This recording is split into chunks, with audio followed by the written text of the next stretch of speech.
waxaan ka sii gali doonaa haddii la yiraahdo exampleska topigyada. Okay, waxaan samayn doonaa topigyo develop garaysan ee halkan ku diyaarsanaya. Waxaan ku samayn doonaa in aan soo saarno shantoodii element. Okay, topiga koowaad wuxuu leeyahay the role of motivation on employee productivity at Somali National University Mogadishu, Somalia. Topiga marka macnihiisu waxa weeyaan roolka ama saamaynta dhiirigelintu ama motivationku uu ku leeyahay employee productivity wax soo saarka shaqaalaha. Haddii loo sameeyo dhiirigelin sida ay saamayn ugu yeelan karto wax soo saarka shaqaalaha. Halka laga sameynayana waa Somali National University ama SNU qaybteeda ama farceeda Muqdisho. Okay, halka marka ya EIV ah ya EDV ah ya saameeya ya la saameeya ah. So arinta hadda taagani waxa weeyaan IVDV marka topican ka eego motivation waxa weeye saameeya waa. Okay, halka la saameeyuna uu yahay employee productivity. Okay, oo ah midka marka isbedelku ku dhacayo haddii motivation wax laga bedelo ama marka la sameeyo. Okay, ama la sameyn waayo ama la sameeyo whatever. So marka waa saameeye iyo la saameeye. Very good. Keywordkeenu maxaa waaye pointigii saddexaad.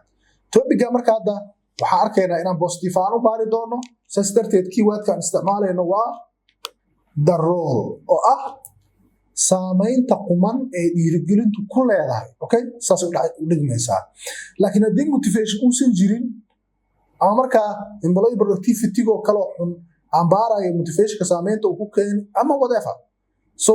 labadaba kulay in uusan employee productivity jirin ay muujinayaan laakiin keyword iska positive ka yaris. Okay, conjunctions yaa in noqon karo waxaa kamid ah conjunctionskayga of ama direct prepositions of kow ka ah number 2 on. Okay, number 3 at intaas waa filayaa. Studying intay ka qabsoomaysaa waxay ka qabsoomaysaa Somali National University qaasatan Mogadishu, Somalia. So marka jaamacadda ummadda Soomaaliyeed ayaa shaqaaleeda la wareysan doonaa iyo macallimiinteeda lana wareysan doonaa motivationka iyo marka sidoo meesha ka yahay iyo saameynta marka anagoo soo bandhigi doono oo ku yeelan karo shaqaalaha productivity-gooda. So marka labada arrin waa la wareysanaa ama waa la eegayaa dinna waxa la barbar dhigi doonaa labadooda. Okay, Somali National University marka farceeda Muqdisho waxay noo noqonaysaa specific area. Haddaba marka inta kale clear weysa rajeynayo laakiin conjunctionska dad fiiriso. Conjunctionska sida caadiga ah luqad ahaan IV-ga iyo DV-ga waxa isku xiro motivation on employee productivity ay qoran. Haddii marka oo ay sida ay tahay oo kale for example isku xirkooda badanaa on ayaa loo isticmaalaa. Haddii aad off hore u soo isticmaashay oo conjunctions iyo IV-ga aad isku soo xirto off badanaa IV-ga DV-ga waxa u dhaxay karo on sidoo kale among iyo towards ayaa ugu badan. Okay, sometimes in waa la isticmaalaa laakiin wuxuu inta variable-ka labaad wuxuu u yahay kaba soo qabo anemia in pregnancy arkay kaba soo qabo. Okay, intaas oo kale waa la isticmaalaa somewhere laakiin on towards iyo among ayaa ugu badan. Inkastoo among iyo sometimes-na qaybaha dambe loo isticmaalo sida hadda adbooskiida oo kale. Topiga labaad muxuu leeyahay the effect of conflict on economic development in Somalia. Okay, ama on Somali economic development in waa oran kartaa. Topiga marka fiirso marka waa saameynta conflictiga ama khilaafaadka isku dhacyadu ay ku leeyihiin ama siday u saameynayaan oo saameynta xun ah waliba economic development-ka say u riyaaminayaan. Haddaba marka topigan IV-giisu waa conflict, DV-guna waa economic development. Okay, I think inay clear tahay conflictiga iyo khilaafaadka isku dhacyada waxyaabahaas waxa weeyaan waa IV halka DV-ga ama waxa la saameynayaan ay yihiin economic development-ga. Okay, mar walba labada dhacdo mid horeyso ee haday dhacdo tan kala saameynta ku yeelanayso ayaa kan horena IV-ga yahay kan dambana uu yahay DV-ga. Okay, the effect-ina waxay noqonaysaa waa keyword of iyo on iyo in saddexdaasina waxa weeyaan waxa loo yaqaano prepositions ama conjunctions xiriiriyaashii way connection ka sameynayay Soomaaliyana waa case study okay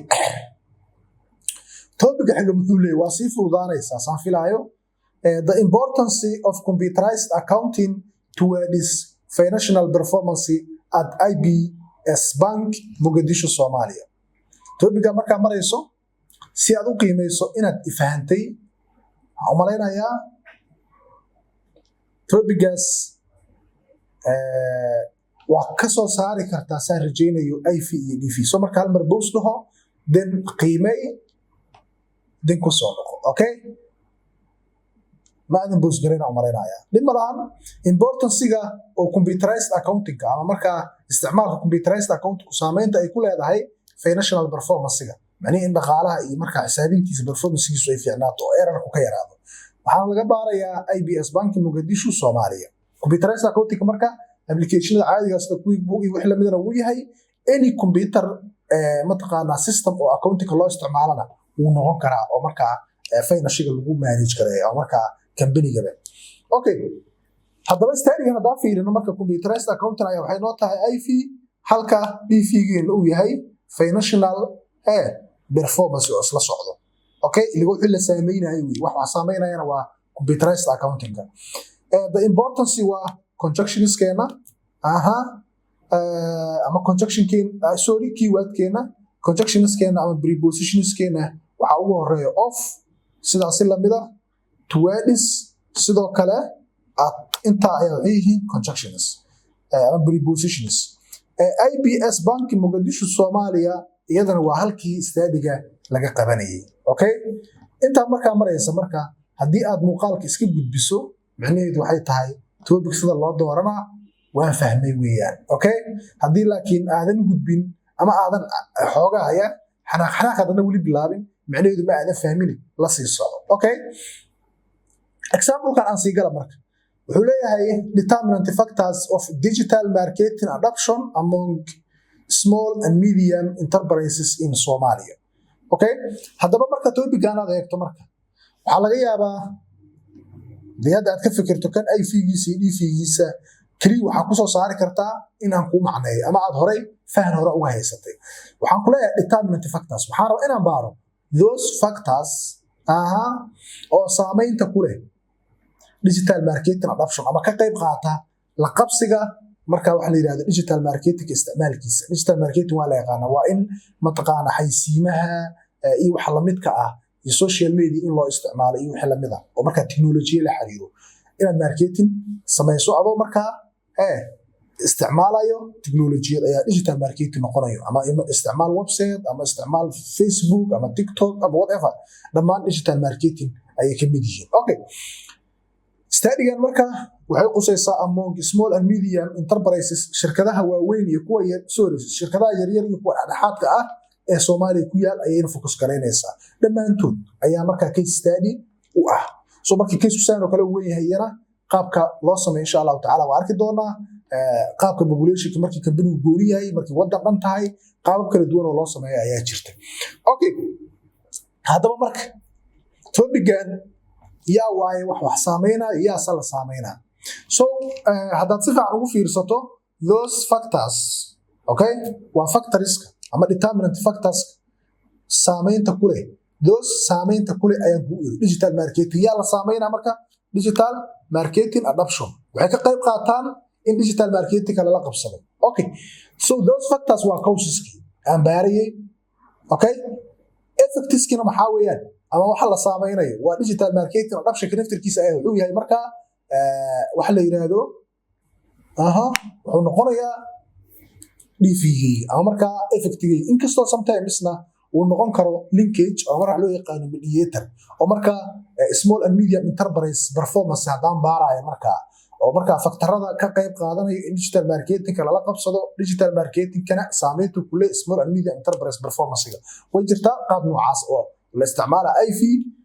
mediator dadna DF laakiin hadda aniga halka dheer ma rabo waxaan rabaa inaan baaro faktarada ka qayb qaadanaya shirkaduhu inay markaa digital marketing la qabsadaan so marka factories-ku waa IV-geyga digital marketing-kuna waa DV-geyga so digital marketing adoption waa wixii aan u socday ama la saameynay waana DV okay among small and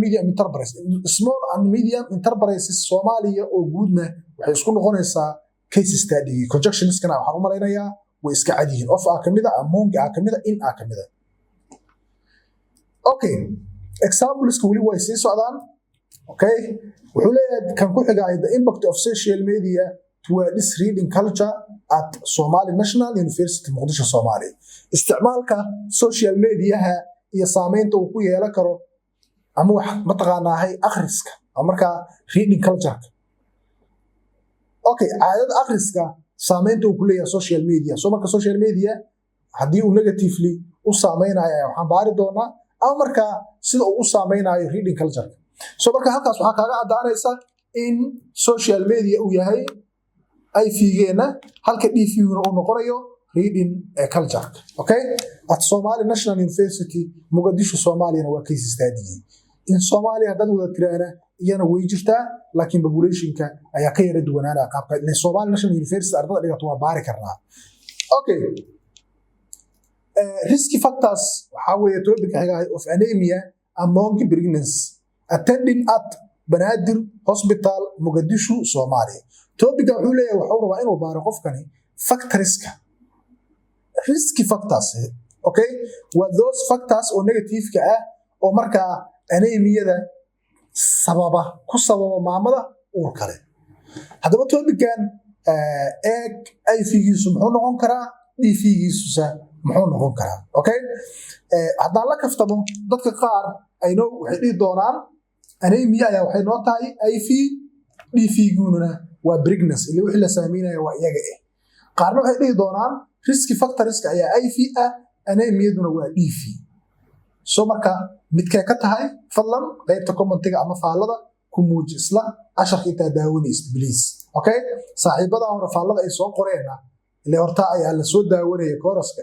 iyagana fiiri reply u gal qofkii marka mudan as forum ah insha Allah taala ama ka qosliyo okay hadaba marka risky factors waxay inta sida caadiga ah waa factorska aan raadinayo ama waa those factors ka saameynta kule those are the causes so marka waa IV-giga ma caddo laakiin waa kuwa aan baari doono 1 2 3 IV ayaa soo heli doonaa ilaa 4 afartaas waxaan fiiri doonaa ama baari doonaa saameynta ay ku leeyihiin ama sida u sababaan anemia ugu soo maamada uurka so marka anemia ama pregnancy waa israaci kartaa IV isku ka yihiin dhigi kartaa DV isku ka yihiin ay dhigi kartaa so marka because of it maamada uurka hadda dhina laakiin the role ama the effect of anemia on ama pregnancy yes markaas waxay noqonayd anemiyadu dhibaatada ay ku hayso pregnancy-ga ama maamada uurka laakiin hadda maxaa weeyaan waa factorska sababa anemiyada kuna sababa maamada uurka so marka waxa la sababayo maxaa waaye anemiyada waa so anemiyadu waa DV those factors qorana waxa weeyaan IV-ski hadaba marka anemia among pregnancy israaci keyword-iskayga marka IV DV marka ka baxo waa riskiga weeyaan keyword-kii conjunctions-ka off on iyo waxa kamid attending at addaasa ku jirta case study-guna waa Banaadir Hospital Muqdisho Soomaaliya okay topic-ga xiga muxuu leeyahay wuxuu leeyahay determinant factors wuxuu rabaa inuu baaro those factors iyaguna saameynta ku leh ama ka qayb qaata female gap in uu dhaco wax la yiraahdo female gap oo gabdhuhu ay ku yaraadaan in computer and engineering marka education barashada computer science-ka iyo technology-da markii Soomaaliya la joogo okay hadaba marka wax badan sababi karo laakiin waa baari doona which means marka those factors waa IV-ski weeyaan oo marka wuxuu sababay waxa la sababayana waa female gap in gabdhihi ay ku yaraadaan way qaybtan waxbarashada ee department ama faculty of computer science and engineering ama kala saar ama israaci it's okay hadaba marka waxaan rajaynayaa intaas inay very clear tahay inta qaybta kale kaga kulmi doono waxaan idin leeyahay aad iyo aad u mahadsantiin haddii aad si fiican u fahantay fadlan qaybta rate-ka ilaa 5G haddii aad huri weysana ilaa 4.5G haddii kalena 4G waa mahadsantiin salaamu alaykum ورحمة الله تعالى وبركاته.